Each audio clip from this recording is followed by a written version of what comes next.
A seguir, deixa eu ver aqui algumas datas. Gente, eu tenho um cronograma certinho do acompanhamento que eu fiz, tá? É por isso que eu tô dando uma olhadinha aqui pra mim não me perder.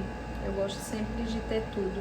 Quando deu alteração, a doutora me pediu pra mim fazer uma curva glicêmica, que é um exame específico, né, que você faz em jejum, depois toma um líquido. Eu acho que as gravidinhas aí devem saber do que eu tô falando. Depois de um tempo você toma esse líquido, tira sangue de novo, depois espera mais um pouquinho de tempo, tira sangue de novo, tá?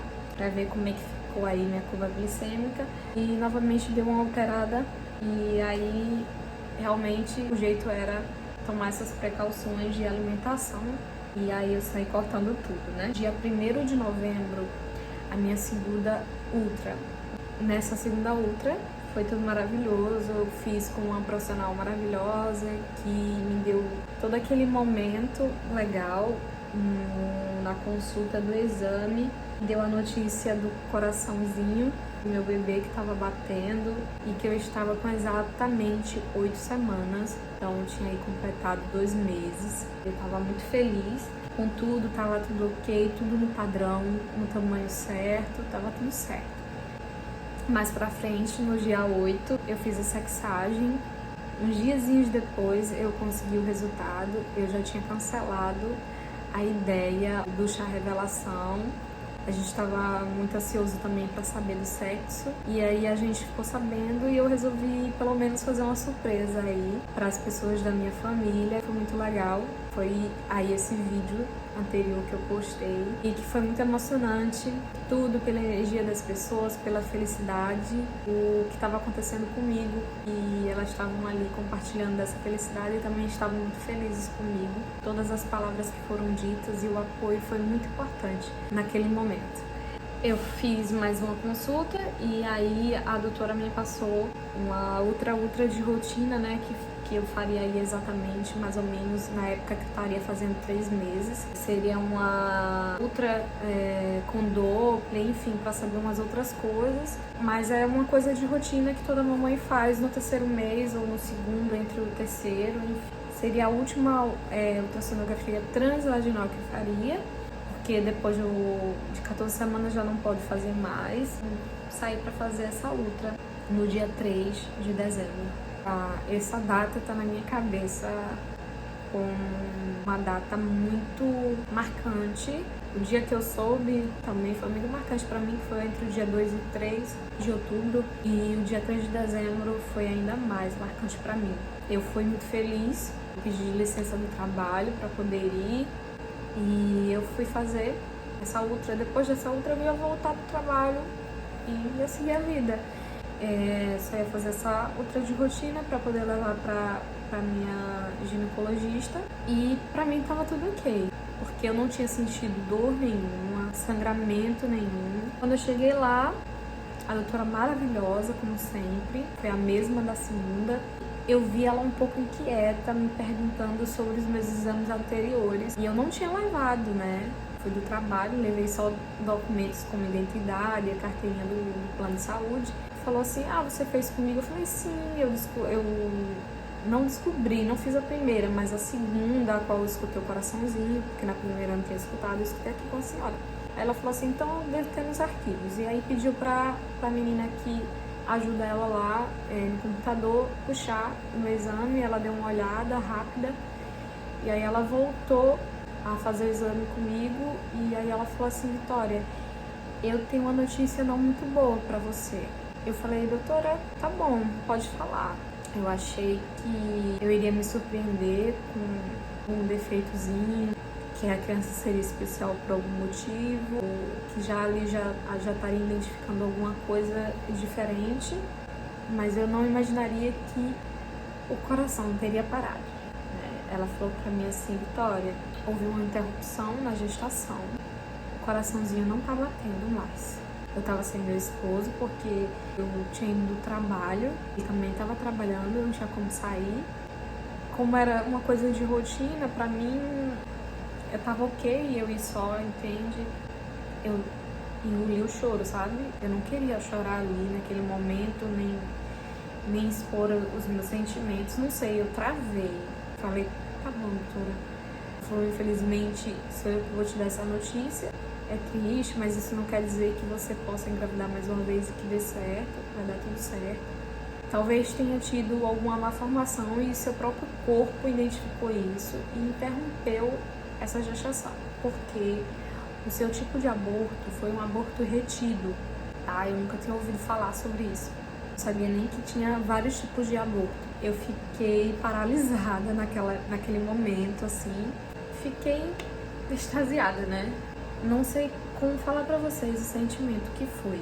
Ela me explicou que o embrião estava sem batimentos cardíacos e estava no tamanho de 9 semanas. Naquele momento ali eu já estaria com 13, se eu não me engano, 12 a 13, mas ele só estava até os 9. Então ela quis dizer pra mim que o coração não teria parado ali naquele momento do exame e nem um pouquinho antes, alguns dias, já parou ali depois de uma semana daquela primeira ultra que eu fiz com ela. Então, na ultra que eu fiz com 8 semanas, que foi com 2 meses, tava tudo bem, tava tudo ok.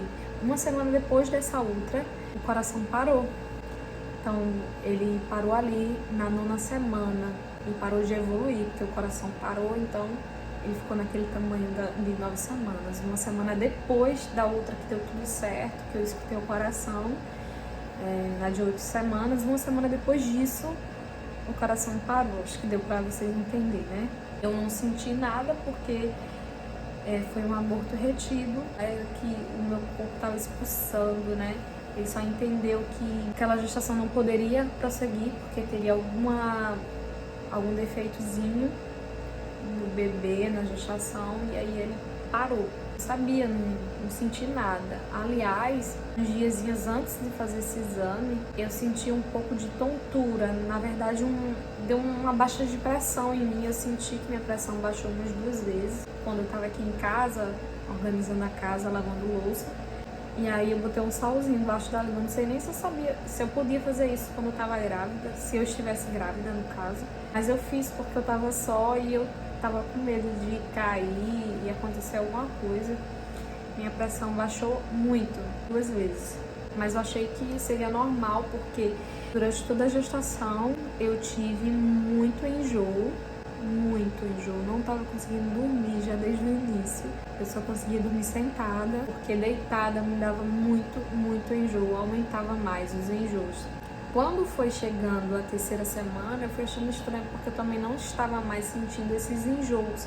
Mas eu achei que era o que a doutora tinha me falado. Depois da 3ª semana, no máximo, ou depois do 3º mês, no máximo, esses enjoos vão parar. Me passou alguns remédios para mim, controlando, mas só aliviavam. Eu ainda ficava com aquele pouquinho incômodo, mas não era tão forte. Eu deitasse, mesmo eu tendo tomado o remédio que ela me passou, aquele enjoo aumentava. Então eu sempre dormia sentada ou com muitos travesseiros para a cabeça ficar bem erguida. E assim eu tava indo, né? Mas felizona, plena, com a gestação.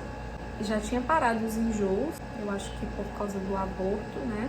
E eu tive 2 quedas de pressão. Só essas 2 coisas que aconteceu, mas que não me deram um alerta, assim, porque poderia ser uma coisa da própria gestação, porque muitas mamães, eu acho que sentem isso em algumas situações. Então, depois disso, é que veio toda a agonia, né? Veio a tristeza, veio a decepção, a frustração, porque a gente já tinha colocado muitas expectativas, já sabia de sexo, já estava planejando muita coisa. Depois que a doutora me deu o resultado do exame, me pediu para procurar ou a minha ginecologista ou o hospital para ter, assim, um norte do que ia ser feito. Eu saí de lá sem chão e aí eu mandei uma mensagem quando eu saí, assim, na porta da clínica para fora. Eu mandei uma mensagem pro meu esposo falando que eu tava arrasada, só que eu falei, amor. E quando ele me respondeu, ele viu que eu tava digitando e demorei. Ele já entendeu ali que tinha acontecido alguma coisa. E aí eu demorei, porque eu escrevi tudo, eu preferi mandar de uma vez tudo, né? Do que pedaços. Então eu falei pra ele que tava sem chão, que tinha recebido a notícia de que o coração teria parado, que parou uma semana depois da gente ter escutado o coração, que seria um aborto retido porque eu não estava tendo sangramento, nem dor, nem nada. E aí mandei tudo pra ele ficou sem chão lá, não conseguia me responder. Eu fiquei sem norte, sem ter o que fazer, não sabia, não entendia nada, eu não sabia nem o que eu tinha que fazer. A ginecologista que me acompanha da clínica, ela só atende marcado, então eu não conseguiria um encaixe com ela, porque talvez ela nem estaria atendendo. Talvez se ela estivesse atendendo naquele dia eu conseguiria, mas ela tem datas específicas para atender. Então eu resolvi, pensei em ir no postinho aqui da família, pertinho de casa, mas eu sabia que eles iam me mandar para a maternidade. Então eu peguei, fui no trabalho, organizei tudo, pedi para o meu esposo vir para me acompanhar. Ele veio, chorei muito junto com ele, a gente ficou se perguntando por quê, que é normal, né? A gente ficou muito triste, muito revoltada, e depois a gente foi tentando aceitar. Tentando, na verdade, compreender, que aceitar a gente nunca vai. A gente veio pra casa, passei um pouco mal, que eu chorei muito e aí eu vomitei. Eu tinha passado a gestação inteira passando mal, com vontade de vomitar, e nunca vomitei, a verdade é essa. E depois que eu perdi, foi que eu vomitei. Eu vomitei tanto chorar, depois eu me recompus, peguei todos os exames que eu tinha, o meu encaminhamento da maternidade, a carteirinha, tudo, e fui. Quando eu cheguei lá, eu jurava que eu ia fazer já algum procedimento, né? Porque já fazia, acho que 15 a 20 dias que havia ocorrido de coração ter parado, e eu já estava naquela situação de aborto, mas eu não sabia, eu só vim saber por causa do exame. Então já tinha um período aí de 15 dias, mais ou menos, de 15 a 20 dias. Passei por toda a triagem e entrei. Quando eu fui falar com, acho que a doutora, não sei, ou se era enfermeira geral, alguma coisa lá que me atendeu. Eu estava tão atordoada que eu nem cheguei a escutar se era doutora, se não era, enfim. Ela me falou que o protocolo seria esperar mais 15 dias para ver se o meu próprio corpo expelia, porque seria mais saudável para mim, o meu corpo expelir sem precisar de fazer procedimento algum. Disse para mim, pediu para mim deitar, fez um toque, vi que o colo do meu útero estava fechado e me mandou para casa e não me explicou mais nada. E eu, como mãe de primeira viagem, primeiro aborto, fiquei sem entender nada. Fiquei desesperada, falei com meu esposo que porque era hospital público, maternidade pública, era um descaso, que eles não me deram uma posição, só me mandaram para casa esperar 15 dias e depois retornar se eu não conseguisse expelir. Se eu conseguisse expelir, também fosse lá para ver se tinha conseguido colocar tudo para fora. Eu fiquei desesperada, porque eu falei assim pro meu esposo, olha só a minha cabeça, quando a pessoa não tem nem noção das coisas, realmente uma mãe de primeira viagem.